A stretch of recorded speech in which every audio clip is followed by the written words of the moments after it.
What do we believe about money that might not be true? And what's got the biggest impact on how we treat money and our prosperity? Many of our thoughts and beliefs on how the world works are rooted in our childhood. It's like the first place you go when you are having therapy and they try to unpack things, one thing after another from your past. My earliest memory with money comes from just a birthday party. It's the first time I remember actually receiving any kind of money was just in a birthday card. And the first place it went is in my dad's wallet because I couldn't be trusted with money. Who knows what I'd do? I'd probably lose it or it'd get torn up or go through the wash. And now that I'm a dad, I have my first memory with him of money, and that is him trying to grasp what I do for work. So my day job is an insurance broker, and I broker credit insurance for businesses, which is a niche thing. Explaining it to an adult's hard enough, explaining it to a child is impossible. And so when he asks, where does Daddy go? He goes to work during the day. And what does Daddy do at work? He makes money. His brain has rationalized me literally physically making money, and that may be his earliest memory. How we as parents treat money begins to imprint on our children from day one, and it starts with not just what we do, but our attitudes and how we go about doing it when it involves work and spending and saving. Most of us, and I would say all of us, want our kids to be smart with money. We don't want them to make mistakes, and we certainly don't want to make the same mistakes that our parents did when it came to about money. And it's not just what we do with money, it's our relationship with money that matters, because they could win the lottery or they could work every day in their life slowly building up wealth, but what they do with it and how they interact with it is going to really determine the value that it brings to them. For instance, people that grow up assuming that wealthy people are dishonest or selfish, they have a harder time generating wealth for themselves. Another common thing is when people have a history of treating money like it's a dirty thing or something not to be talked about, or it's a point of contention or stress in a family dynamic, they tend to shy away from learning and growing and having a healthy relationship with money themselves as they grow up. So how can we foster a healthy relationship with money? Well, the first step, in my opinion, is to have kids physically handle money and understand its value. I heard a great example from, I think it was Rachel Cruz on the Ramsey show, talking about how people need to have their kids sit down and within reason see what the income looks like in actual physical dollar bills and cave it across the kitchen table in different categories for the family budget so they know what it costs to operate their household. Now, if you're making a ton of money, maybe then this can be altered significantly to make it more realistic. They can understand what a typical budget is. But if you're, on a shoestring, they need to understand when they start asking for stuff what the true cost of things are. The next thing is to have kids have specific goals. And I'm not talking about necessarily they want a specific goal for like something that they want to buy at the store. That's the most obvious example.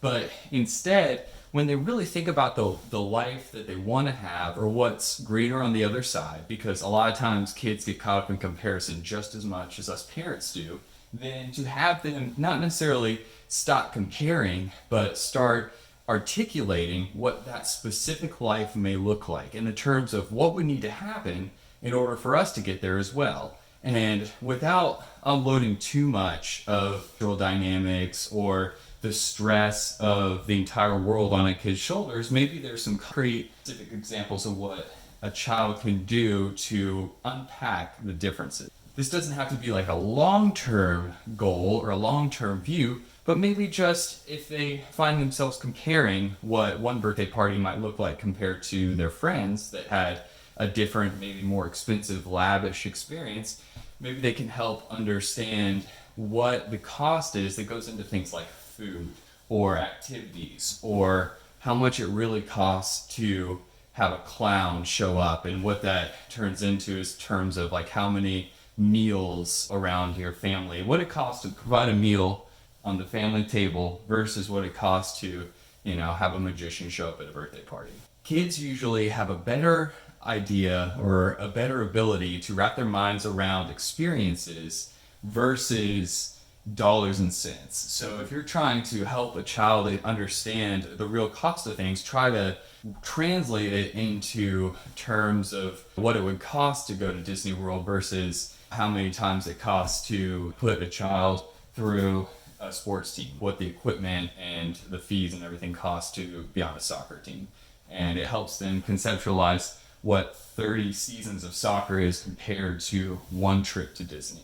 Hopefully, if you go through these exercises and you help children understand the real cost of money, they'll begin to draft up actual dreams that they may have for themselves in terms of real goals. And so this could literally be a vision board. I remember growing up and seeing kids with older siblings that had the cutouts of magazines, cars that they wanted to buy when they were 16, or schools that they wanted to go to in college. And that's a great way to really help them set specific tangible goals and then to understand the value of those when it comes to real dollars. One of the major stressors that gets translated from parents to children is stress about money. And that's the number one thing that I want to tackle with this channel. So if you enjoy some of these topics, please feel free to subscribe or check out other videos as it may pertain to you and your family and your future.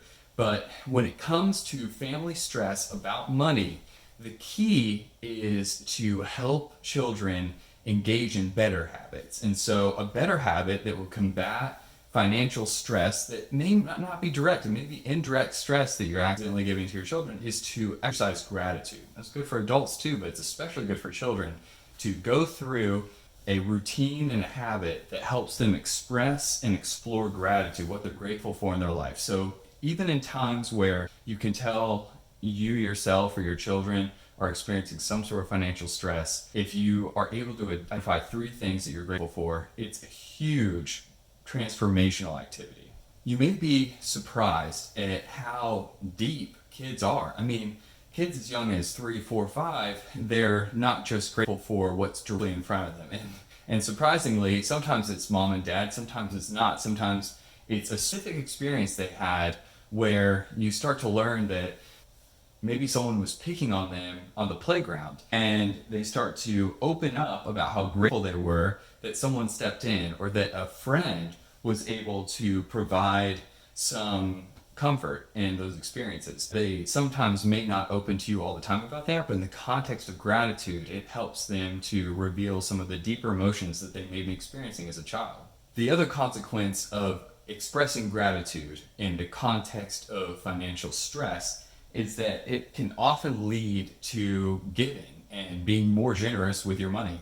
And let me tell you, it's crazy to think about, but the reality is that giving and generosity brings more wealth because you have a more intentional concept of every dollar you spend when you give more of it away. And so this may be the difference from not 100% of your wealth, but from 0 to 2%. Okay, so if you're not giving any of your money away right now, and you begin to give away some of it, then that difference from 0 to 2% of your wealth can translate to huge gains on the income side of your overall budget and how much you are saving and intentional about every dollar that you do bring into your household. Part of the reason for this is a loosening of your grip when it comes to money, because when we hold really tight onto our money as it sits there in our bank account and grows or decreases depending on how the market goes up and down, we tend to just incur more stress, and we tend to lose sight of the bigger picture of why we have the money in the first place, why we work so hard to accumulate those dollars. It's kind of like Play-Doh. If you squeeze too hard, it just kind of seeps in between your fingers, and you end up losing sight of the whole point of having contact. There's another side to this coin, because you may be listening to this and say, I don't have 1 or 2% of my household income to just give away. But expressing gratitude, again, that's the thing that we can do in the context of stress. Expressing that gratitude and thinking of 3 things that we're grateful for can help change the way that we receive money as well. Just yesterday, we went and we helped sort food and donate it for One Gin Away. This is an organization that helps provide meals to families, and they essentially have a grocery drop where they have groceries that come up and you help sort the food and then put it in people's cars. And so, with that experience, it really changes the way that you approach that next meal you eat. So, with kids, after sharing one of those experiences together, the next time that we go to lunch, it really helps provide context for the ways that we can be grateful for that next meal specifically. And if you get into that routine and habit, you can see how it builds one after another, changes the way that not just you approach your money that you're bringing in with work, but what you spend it on: meals, experiences, clothing, etc. If you want some specific examples, there's a research study where it showed two different families making about the same income level, where one was giving a portion of their income and the other was not. And on average, the second family that gave some of their income away, they ended up making $375 more on average for each income year. So we're talking about someone who ended up giving away more money, ended up statistically making more money in the long run. And again, I think it comes down to two things: gratitude and intentionality. Giving money away, it changes our relationship to it. And it can be a generational change too, because giving it away creates a new dynamic where money isn't something that is treated as a scarce resource, but it is treated as a resource that can be a catalyst for change in your community. And that's the real difference when it comes to how you treat the material aspect of your money, when it can be used as a tool for good and you can see it change your own lives and the lives around you.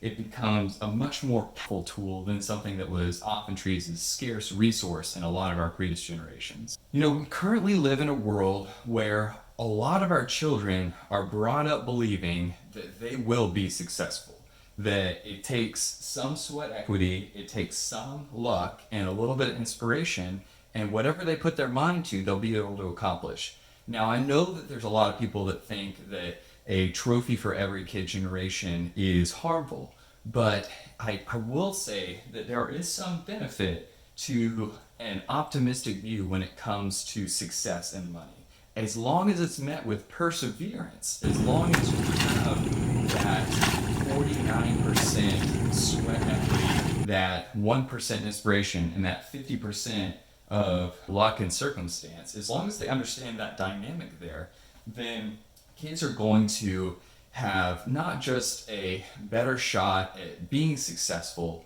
but they're going to have a more optimistic view of the world around them and what they can do to be agents of change, and they can make better things happen in their community as they go through their generations. So what I want for my children is to not just be successful in what they do, but to use that success and have it be a catalyst for good things to happen in the broader community. As a Christian, that's what I believe that is part of the calling of living a life like Jesus and living in the way of the disciples, is to be agents for change, to not just eliminate hunger, but to do it in a way that is an outpouring of the good things that God's already done in our lives, and to be able to be agents for that good thing to happen in other lives as well. I think it's too low of a bar to have the goal for our children just to be prosperous. What the real focus should be is how they manage that prosperity, because that is going to be the thing that is both going to make them more money and is going to bring them more satisfaction with what they do and how they do it for the rest of their lives. This is the thing that if you find yourself thinking about your own parents generationally and how they treated money, this is the transition that I'm making personally, and where I want my kids to be able to live in prosperity when it comes to their finances, but also to live abundantly and to be able to give like no one else in their community.